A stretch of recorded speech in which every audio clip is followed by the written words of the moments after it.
The Supreme Court may have just accidentally leaked that they're about to allow emergency abortions. They haven't issued an official ruling, but it appears someone accidentally uploaded a document for a few minutes today to their website.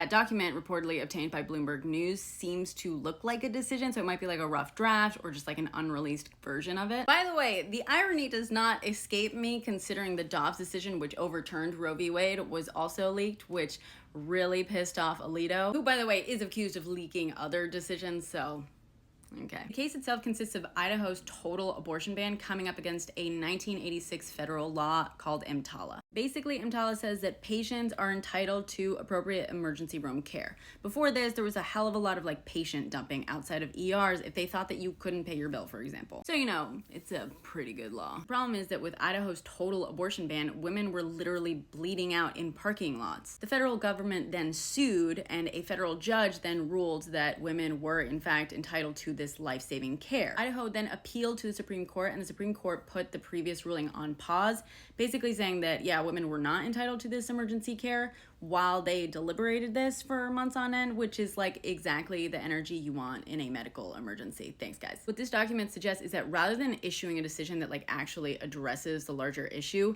they might just be rejecting the appeal. So basically saying that like the lower court's decision still stands, but that wouldn't actually apply to any other states with total abortion bans. Unsurprisingly, according to this document, 3 conservative justices, Thomas, Alito, and Gorsuch, object to the conclusion. They're apparently really upset that women will not be bleeding out in parking lots. In fact, I'm sure they'd rather do away with EMTALA as a whole so that we could get a lot more people bleeding out in parking lots. So is this good news? Yes. Is this great news?